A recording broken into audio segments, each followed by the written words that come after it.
Hola, gentecita, ¿cómo están? Pues aquí andamos con la ya no tan novedosa muerte del Papa Francisco. Ya tiene más de 12 horas que sucedió y pues es necesario hacer algunos comentarios al respecto. Evidentemente su muerte pues conmociona a la iglesia y al mundo, ¿no? Como católicos, evidentemente, pues la muerte de un papa impresiona. Además inicia un proceso pues complicado en la iglesia, que es la elección de un nuevo papa, el luto y lo que sea. Y para el mundo, pues el papa fue muy querido, ¿no? Fue pues bastante carismático y llamó bastante la atención en el mundo, ¿no? Era un papa muy taquillero, si ustedes quieren. Y tras la muerte, pues comenzó inmediatamente el clamor de los católicos por su canonización, ¿no? Esto ya había sucedido también tras la muerte de Juan Pablo II, ¿no? O sea, apenas murió, pues inició con la llamada del santo súbito, ¿no?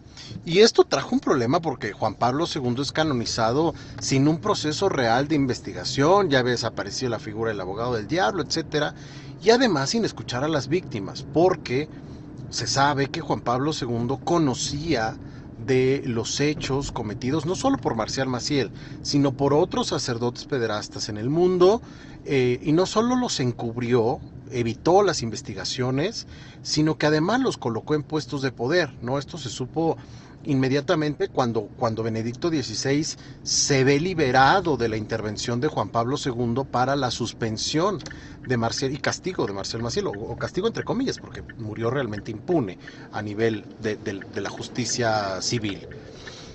Y pues conocía todo este tipo de actos de corrupción que cometían instituciones como la Legión de Cristo o el Opus Dei, y los encubrió, los patrocinó, etcétera, ¿no? Entonces, pues hay una complejidad bastante grave en torno a la canonización de Juan Pablo II, que se hace sin una investigación y sin escuchar a las víctimas que exigían que Juan Pablo II no fuera canonizado. Bueno, pasó. Está pasando lo con el Papa Francisco. A ver, el Papa Francisco a lo mejor tuvo menor impacto que Juan Pablo II, pero tampoco podemos decir, primero, ni que es un santo. Tiene que hacerse un análisis crítico de su pontificado. No es el momento, a lo mejor alguien diría, pero claro que es el momento, si no es ahorita, ¿cuándo? ¿No? Las críticas al pontificado de Francisco se hicieron durante todo su pontificado, y ahora en su muerte es necesario analizar el legado. Oramos por el Papa Francisco, por supuesto, rogamos la misericordia de Dios y lo que sea. Yo soy católico, apostólico romano y lo que sea, pero ello no exime que se tenga que hacer un análisis crítico. Y hay quien dice, no, es que eso siembra división y tenemos que pensar en que lo que hizo bien el Papa. Sí, pensamos en lo que hizo bien el Papa, pero no podemos quedarnos callados ante lo que sucedió. El Papa llega con una agenda así de que no, yo voy a modificar el mundo entero y lo que sea, y se termina quedando muy a medias, en parte por falta de voluntad.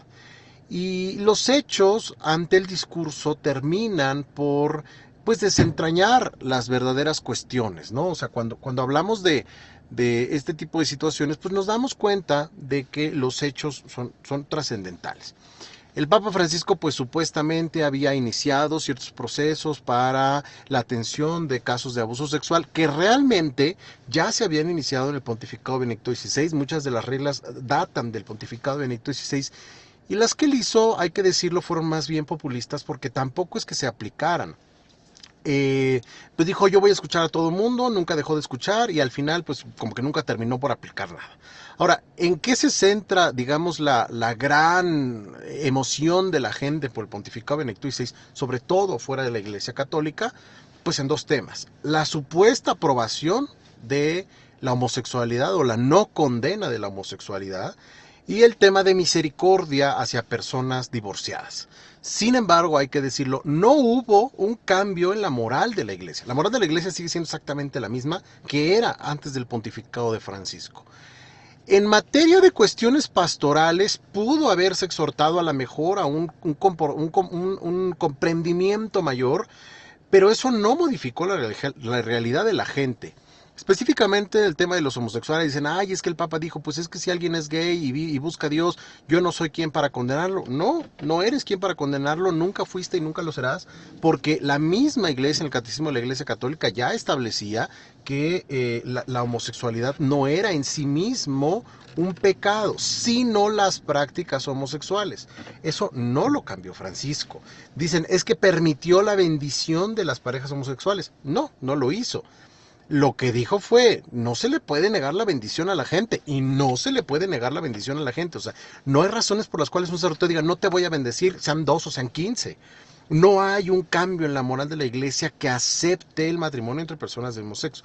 Mucho más grave se ve cuando filtran una conversación que tiene con los obispos italianos, hablando del tema de los sacerdotes homosexuales, y es que hay mucho mariconeo, o es la traducción, mariconeo, una palabra despectiva para referirse a los homosexuales. Y eso demuestra lo que realmente pensaba Francisco de los homosexuales. Una cosa es su posición pastoral y otra cosa es lo que él hacía. El cambio en la doctrina de la iglesia no cambia, ni siquiera en la función pastoral, porque el catecismo de la iglesia católica ya establecía lo que él decía. Que él lo dijo de forma bonita, de forma taquillera, que era muy populista, bueno, eso es otra cosa. Pero no necesariamente implica que el Papa Francisco haya tenido un entendimiento diferente al que tiene dogmáticamente la iglesia en materia de personas homosexuales. Y además existió cierta impedimento, por ejemplo, para que homosexuales entraran al sacerdocio con filtros mucho más claros. Y esto es un problema, porque la mayor parte de los sacerdotes en el mundo son homosexuales. Ello no implica la pederastia. Sin embargo, Francisco asocia pederastia homosexuales. No, no tienen nada que ver una cosa con la otra, pero eso revela su comportamiento. Y pues si impedimos la entrada de los homosexuales a la iglesia, pues nos quedamos sin sacerdotes, ¿no? Eso por una parte. Por otra parte, el tema del divorcio, que se va a tratar sobre todo en la encíclica Amoris Laetitia, donde supuestamente se permite que las personas divorciadas vuelvan a comulgar. No, se hace un análisis respecto de que las personas divorciadas puedan confesarse. Porque es diferente confesarse, comulgar. Porque una persona divorciada y vuelta a casar no podía confesarse, porque para que tú te puedas confesar debes tener la intención de abandonarte del pecado. La iglesia considera que una persona divorciada, al divorcio por sí mismo es un pecado, pero que una persona divorciada y vuelta a casar está en pecado. Por lo tanto, si yo sigo en esa situación, no me puedo confesar porque no he renunciado a seguir cometiendo el pecado. Entonces fue como de, bueno, vamos a permitir que las personas divorciadas vueltas a casar se confiesen, y eso podría dar lugar a la comunión. Ojo, esto es muy importante porque en Amoris Laetitia esto no queda claro.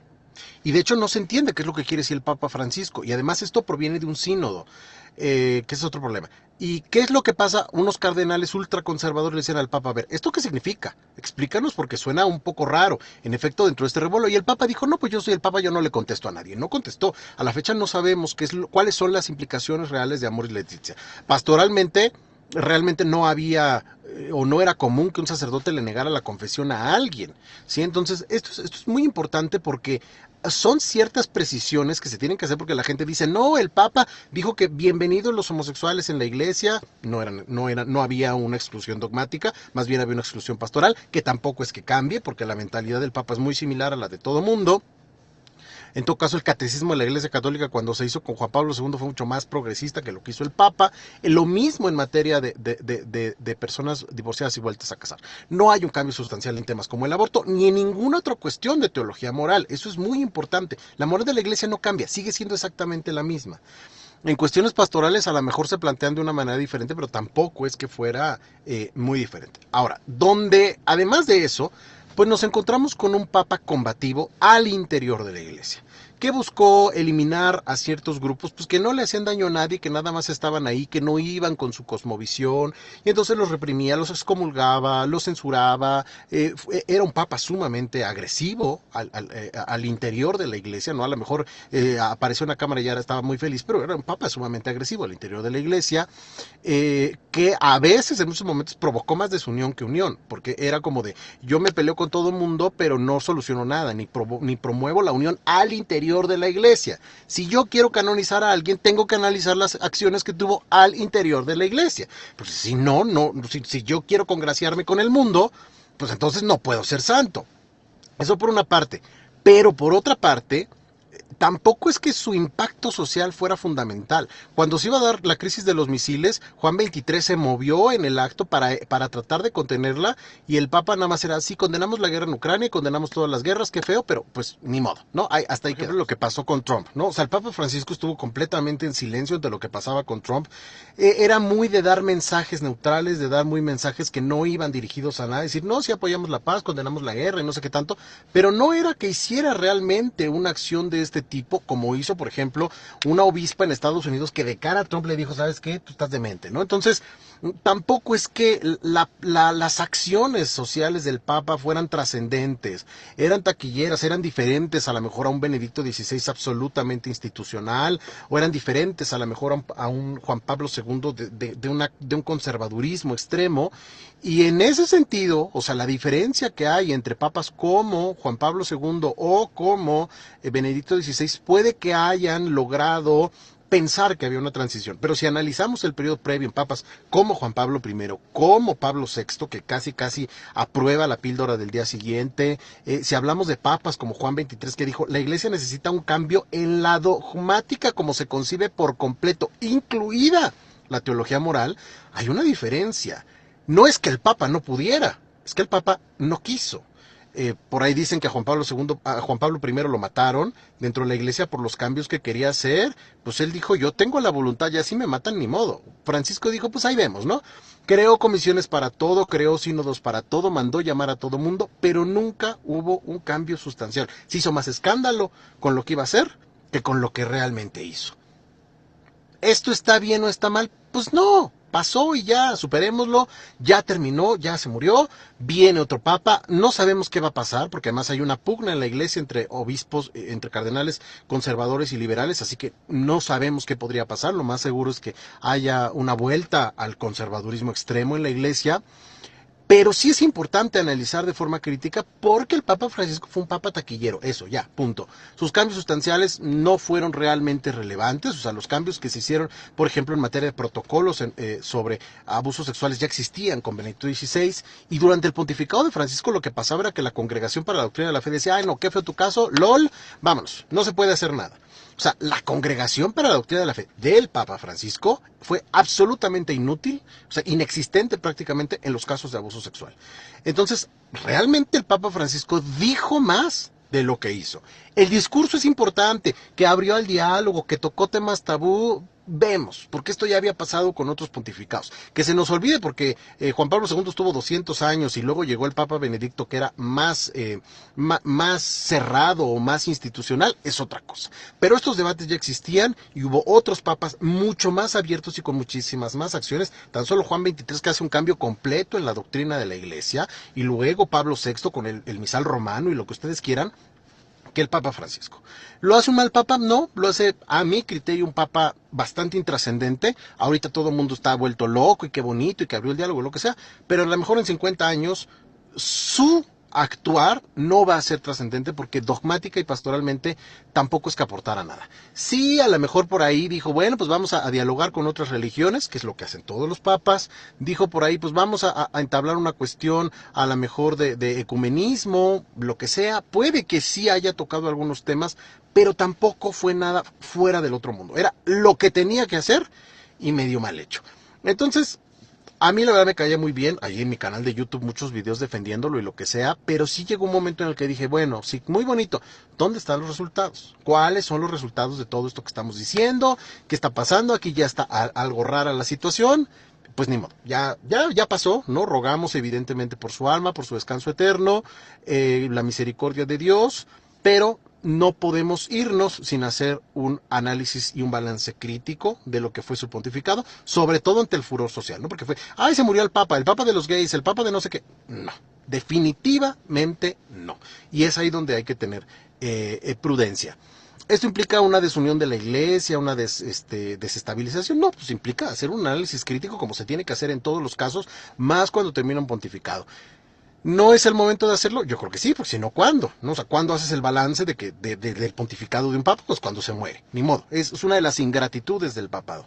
Y habrá que ver, porque además, dentro del discurso, no de las acciones, dentro del discurso generó demasiadas tensiones al interior de la iglesia. Al interior de la iglesia, no fuera, al interior de la iglesia, no fue un papa conciliador. Fue un papa que se enfrentó con diversos sectores y que en vez de o impones tu autoridad como el sumo pontífice o buscas conciliar. Ninguna de las dos la hizo. Fue como nada más ir a dar golpes en el avispero y echarse a correr.